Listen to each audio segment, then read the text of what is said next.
பார்த்து பார்த்து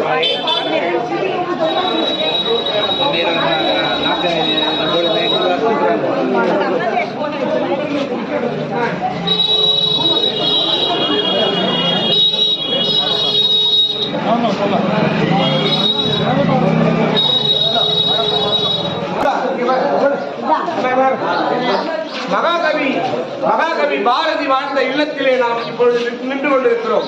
மகாகவி பாரதி காசியிலே வாழ்ந்த பொழுது சமஸ்கிருதம் போன்ற மொழிகளை இங்குதான் கற்றார் என்கிற பேச்சியை நாம் பார்க்கிறோம். மகாகவி பாரதி நம்முடைய தமிழ் கவிகளில் சிறந்த கவியாக விளங்கி